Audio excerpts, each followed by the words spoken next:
All right. Good afternoon, Professor Nawak. My name's Edgar Montano, and this is Silali Hernandez. We are currently enrolled in Ethics 150, Intro to Chicano Studies with Professor Rivera.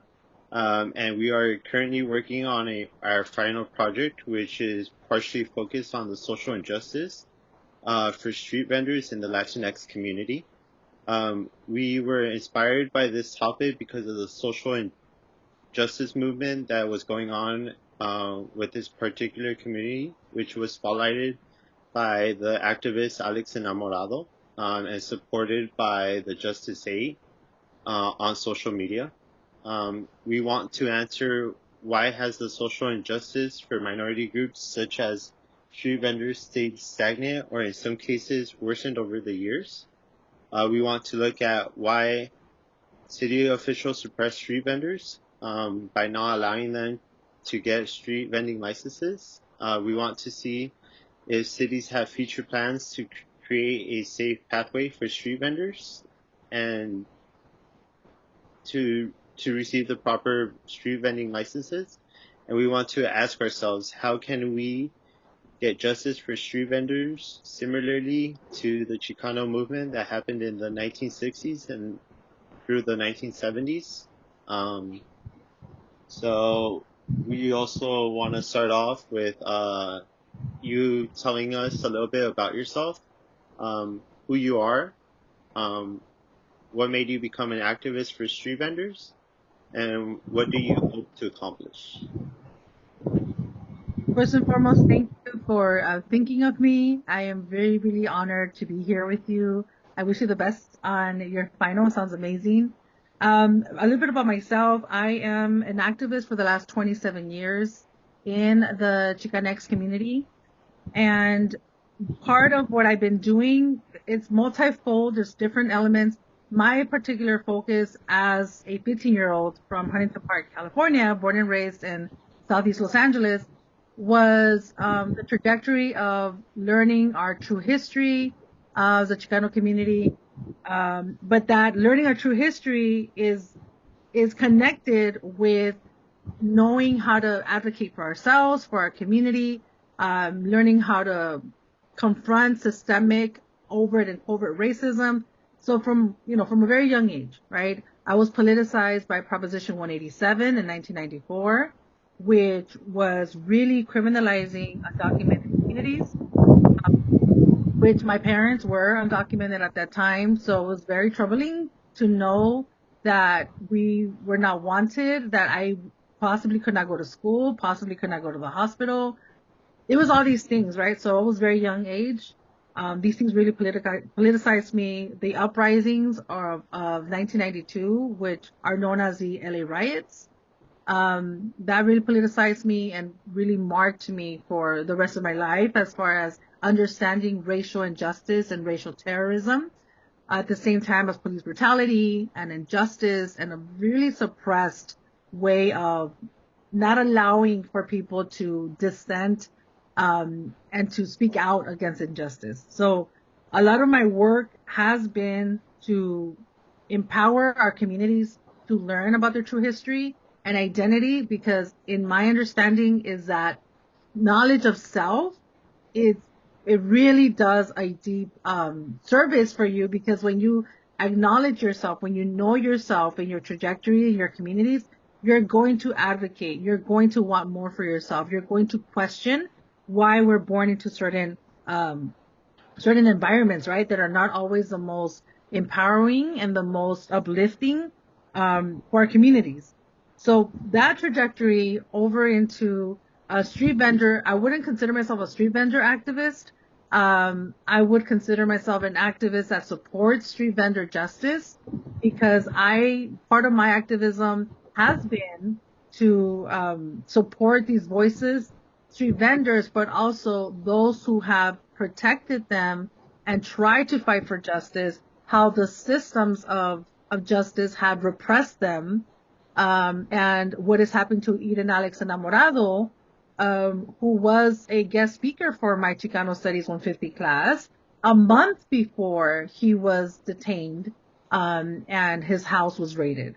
So I do have connections. I do have awareness with those issues.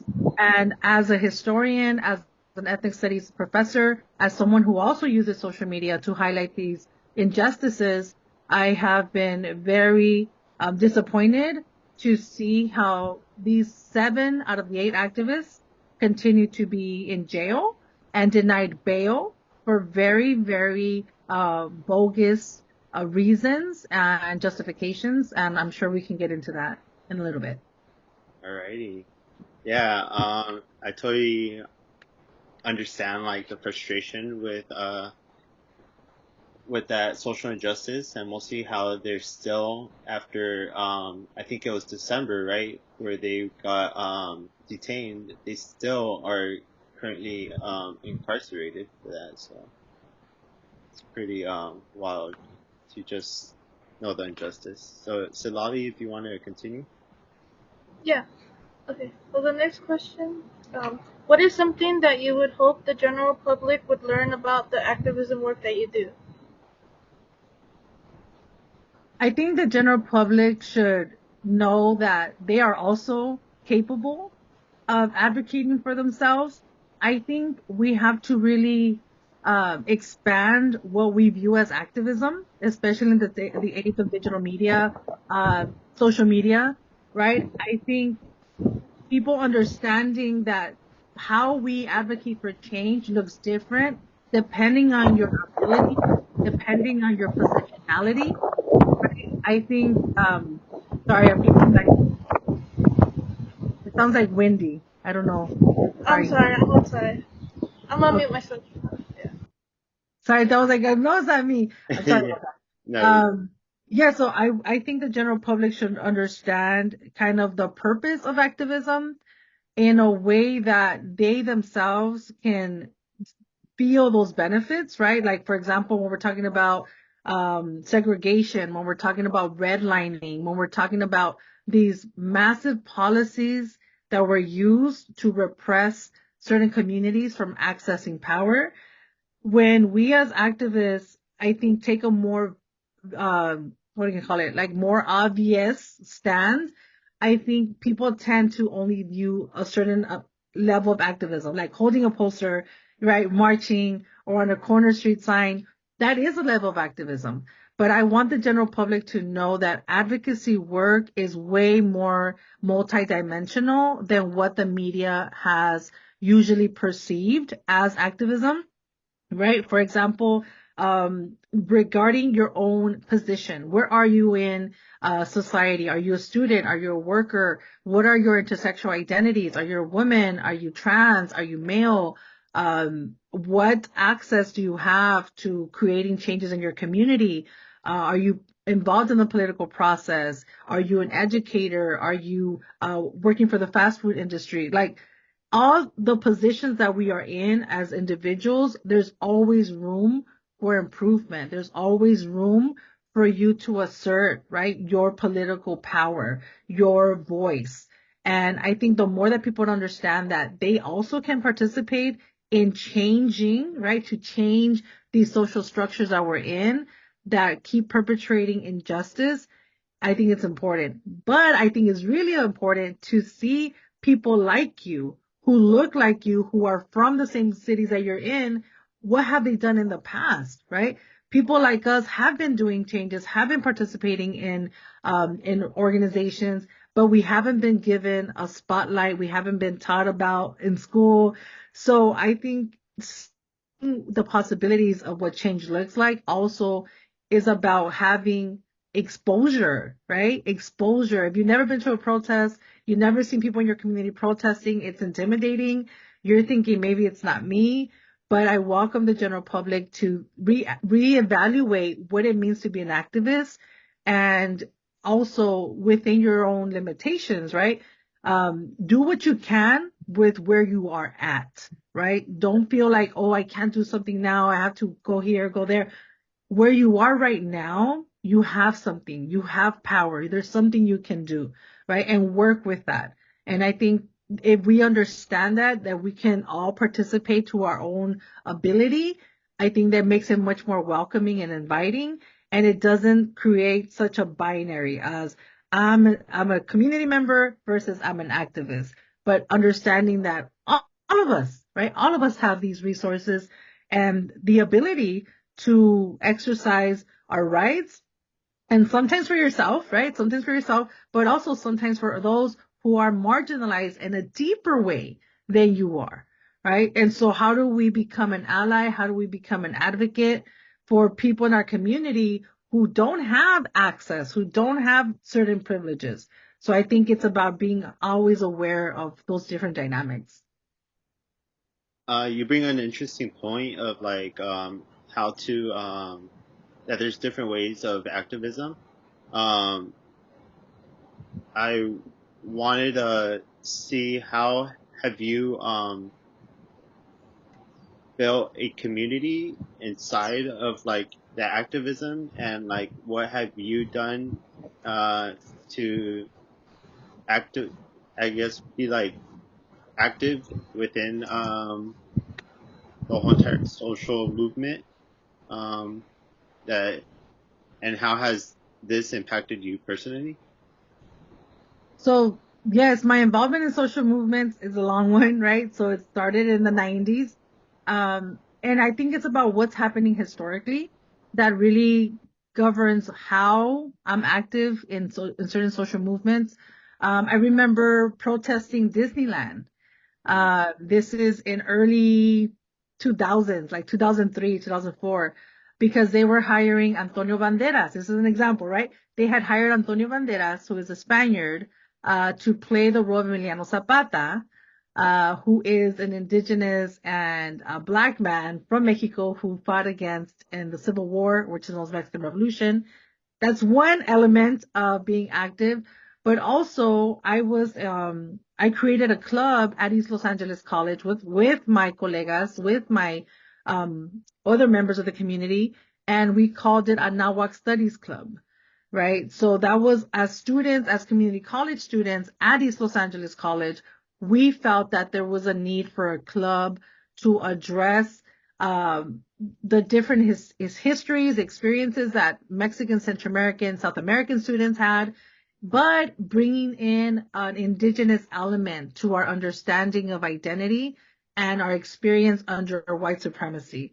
So it's through advocating for social justice clubs, it's through advocating for proper representation in the media, most recently, I was involved in two political actions. The first one was when Nuri Martinez, was a council member at the time, LA City Board council member, a recording of her saying very anti-indigenous and anti-black sentiments were leaked to the public.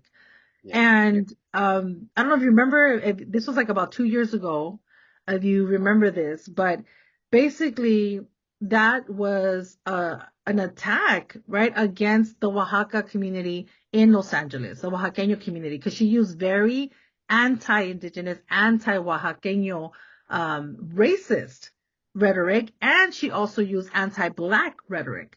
So I participated in supporting the Oaxaqueño community in Los Angeles by going to the march that they organized. I used my social media to denounce colorism within our community, right? Because we do have colorism. We do have this racial hierarchy within the so-called Latino, Latinx community that we have to openly confront, right? We have to confront this. We have to challenge it because people who look like us are sitting in positions of power and who are openly talking about this. Right, so that's another level. A more recent one was through the Ron DeSantis from Florida. He created a law. I think it was called SB 1718. This was about 2 years ago, and this law is anti-immigrant, and it said that if you were, first of all, it's about deporting people, right, who are undocumented, but Yeah. it went further. I don't know if you remember, it went further. It said if you are driving someone who is undocumented and you as a driver have they're with you, you as a driver will get charged with a crime, right? If you house anybody who's undocumented, you yourself are a criminal now because you're housing undocumented people. So you can just imagine the devastation of undocumented people in Florida, which Florida is a very field focused economy. There was an uproar. Like, how are we in 2023, right?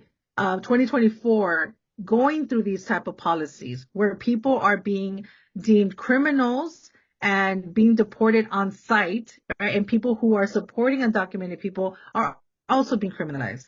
So for this, I participated in an online campaign that we did with other people that called for a national boycott, right? A national boycott of calling for all people, children of immigrants, to participate in the boycott. Don't go to work, don't go to school, don't buy anything. And that was something that we met at Olvera Street early January and in March, and which different people in the community were speaking out about the trauma, right, that these type of policies bring, the devastation, the separation of families, and that we're still in the 21st century experiencing these policies. So as you can see, my activism has really changed over time, but also it's showing that I'm always trying to highlight and amplify and speak on issues that are not represented in the media properly, that don't get much attention oftentimes. And for example, what was happening with Ron DeSantis and these protests where were not being covered by the media, right? And with Justice 8 right now happening, where you have 7 of 8 individuals who are since December 14 are sitting in different jails in San Bernardino, you have 7 out of 8 individuals who are being framed as conspiracists and are being denied bail by the same judges and court systems that are giving bail to corrupt police officers, to pedophiles, to murder suspects. People in this court are being served by these same judges who are deeming these street vendor activists as a threat to public safety, whereas they're not giving the same treatment to real threats against community members, which are violent, right? Murder suspects. We have pedophiles that are receiving this. So, and that for this case, what my contribution is, I went to the first court hearing for that, and just trying to raise awareness of this, let people know that as also as a historian, I want people to know that how activists are being framed today and how they're being targeted today is not new, right? People from the Black Civil Rights Movement, from the Chicano movement to our very day are still being targeted by different policies and different frameworks that impacted and destroyed a lot of civil rights movements. And we're seeing that. But if we're not aware, we're not able to make those connections and see that this is an ongoing suppression of our activism. So that's kind of like a little bit overall of some of the activist work that I do. Yeah, I totally remember the whole entire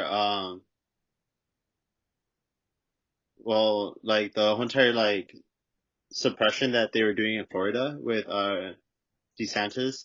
I totally remember that, and how a lot of people were like moving out from Florida and coming into these more sovereign states such as California, but a lot of people stayed there and did end up getting deported, which really did impact those families. So Lottie, if you want to continue with the next question. Yeah. How can the community help, support, and bring awareness to inequality? And what have cities done to give street vendors easier access to achieve legality when street vending? So particular with street vending, again, I'm not like part of a street vending organization, but what I have followed and then the work that even Alex Enamorado was doing and some of the other people that are involved and really trying to fight for street vendor justice, I want to say what community members can do, I think, is learn what their rights are, right? I think that sometimes, for example, when street vendors are attacked, Okay. We often, especially during COVID, there has been a massive increase in the violence against street vendors, right? And I think as community members, when we are witnessing this type of violence, injustice, I think it's important that we know what our rights are. We have the right to record. We have the right to step in, but also always document, right? Always document all this injustice. I think it's important for you to know your rights as far as someone that's watching this, witnessing it. Try to get people involved, right? Don't confront it yourself. Oftentimes when people call the police, right? There's been documented evidence that even when you call the police, they won't come quick enough. Or when they come, they end up detaining the person that is doing the street vending, right? And there is not an infrastructure that fully supports street vendors. Now, each city deals with street vendor differently. For example, in LA, there was a huge accomplishment as of last year, I believe. You might want to fact check this, but they legalized street vending in Los Angeles, right? So that is huge. That is a huge win, right? So think of all the citations they're not going to get. Think of all the repression they're not going to get. So street vending in Los Angeles is legal, right? Is legal. However, here in Orange County, where I live in the city of Anaheim, it is now the city recently, because of what happened in Los Angeles, they're afraid that that's going to also happen here. So there was a news outlet coverage that said that they're going to take stricter measures against street vending in Anaheim.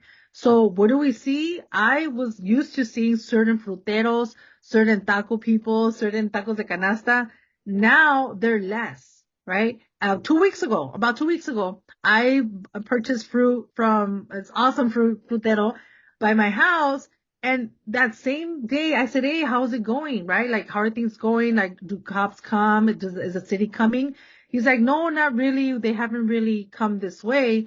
That same day, when I was driving back, I saw someone the city of Anaheim pulled over and was talking to him to get his stuff away, to put away his merchandise, right? Or his food.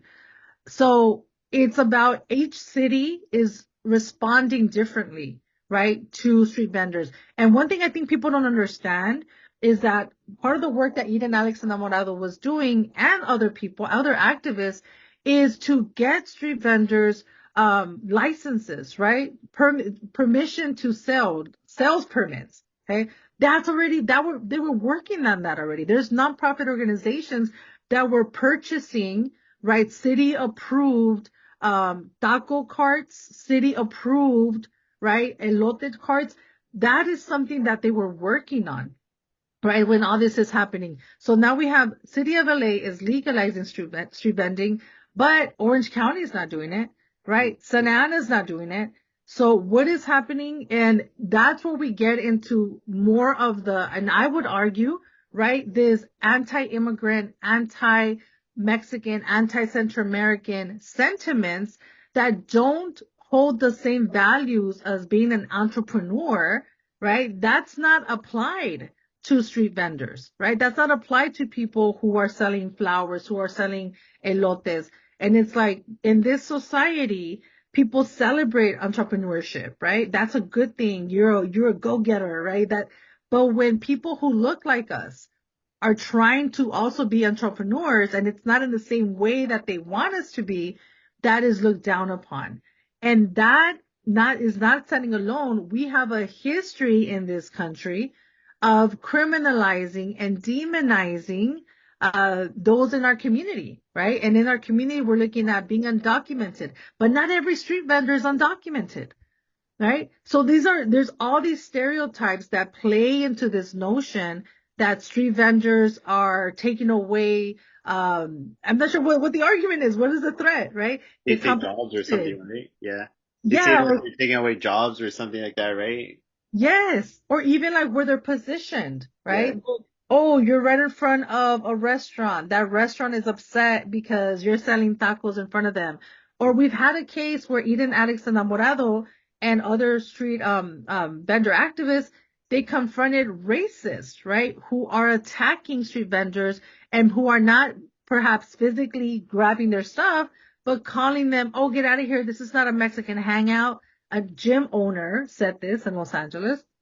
And so this is a lot of dimensions are being captured, I think, in these incidents. And as a community, I think being aware, right? Knowing your rights, being informed, talking, right? Showing up to city council meetings, showing up to city hall meetings, letting people know that you are invested in the well-being of your community. And our community is not just people who work, right? An 8 to 5 and who have these more privileged jobs. Our community is street vendors too. Our community are people who are entrepreneurs who are trying to make a living as well. So we have to extend what we mean as community to them. And I'm sorry, what was the last part of your question? Um, What have cities done to give street vendors an easier access to achieve legality with street vending? So that would be Los Angeles. Los Angeles County, like I said, they legalize street vending.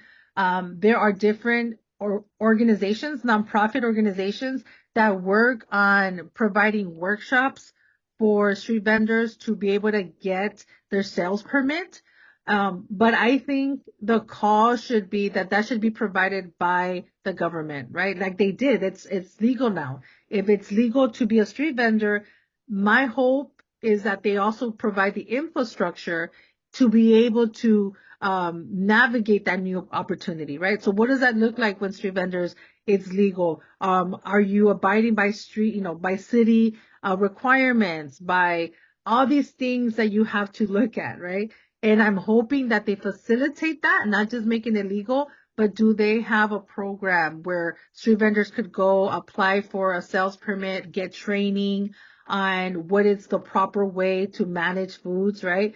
And I want to remind people that the biggest cases of food poisoning, the biggest cases of like ill handling of food is not from street vendors, right? It's not from food you buy in the streets, right? There are cases here and there, but we have to remind that the statistics don't exist, right? The fact that it's a threat to public health, that it's a threat to public safety, it's no, that's not the case. There's no statistics holding that weight, right? You're more often, it's more common for you to get sick from a big old restaurant, a full franchise than from the tacos on the corner, right? And so there's this whole notion that comes with, who we support versus who we don't. But City of LA is leading the way, in street vendor justice by legalizing street vending. That alone, right, is going to open so much opportunity.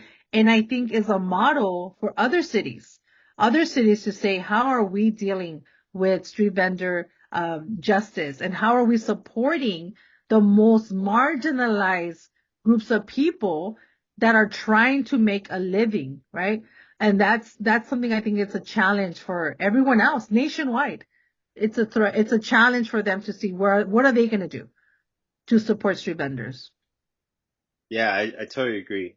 I feel like you answered our next question, which was what pathways have counties provided to increase accessibility for street vendors in order to receive vending licenses, which you did say was like LA County, how they're legalizing it, and it's pretty much like I guess like a model for the rest of the other counties out there. So I'll go ahead and ask our final question. Um, how do big corporations such as Disney gain influence in city politics and legislations in order to control the street vending anatomy within like street vendors, or like how has Disney impacted street vending licenses, particularly here in Orange County? Um, well, I want to bring this question because I'm also from Orange County, and I have personally seen this too. So For Disney, I don't have much information as far as what does it look like as Disney Corporation, but I can tell you that Disney really has a monopoly over the city politics in Anaheim, right? There's a constant push. Uh, the way that they incentivize Anaheim is because they're the funders, right? So they fund so much of the city that the city feels this obligation to abide by what they want, right? Right now they're going through a development argument. They want to expand Disney, right? They want to expand Disney. They want to get rid of Disney Way. And who are the communities impacted by this? Who are the communities who are going to feel and lose their own, pathway for intergenerational wealth? And a lot of the times it's communities of color. Now, as far as what Disney has done, I have not studied this, right? I won't be able to respond to this part of the question. But because Disney and Anaheim work so closely related, I can see that the repression of street vending is really supported by the Disney kind of corporation, right? Because it's not something that's looked good upon. I'll give you an example.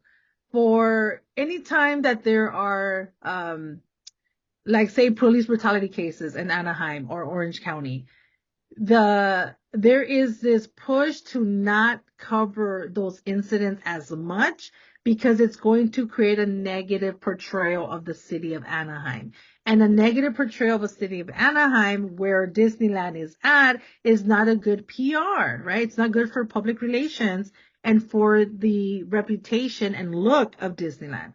So we had these cases happen in 2012 where there's massive uprisings and protests in Anaheim, right? People were protesting in front of Disneyland, right? Because people that were protesting in front of Disneyland know that Disneyland is completely connected to city politics in Anaheim. So connected to the power structure of Anaheim. So in a roundabout way, I can see how the repression of street vendors in Anaheim or Orange County is a direct correlation with the agenda that Disney as a corporation has, right, to not promote street vendors. That's not what they're interested in, right? And we have to keep in mind that they want to portray an image of themselves, right? And I hear this argument a lot. Oh, I don't want this to look like LA. This is Orange County. I don't want it to look like LA. What does that mean? Right? It's not just about what it looks like, is who are the people that are vending? What is the racial makeup of these populations versus what is the idealized stereotypical view of Orange County? It doesn't really reinforce that imagination, right? So there is so much, right? There is so much political landscape that we have to cover to understand this. We have to understand the racial imagination of Orange County, street vendors, and where this country is right now. We have a Trump, right? We have a presidential candidate who in 2015, 2016 is calling Mexican rapists, calling Mexicans criminals, and who just recently, about I don't know, a week ago, said that immigrants are infecting the blood of this country. So this is where we're at. We're looking at the national level of viewing people, and we have a citywide view of people, and there's a mirror going on, right? There's a mirrored effect.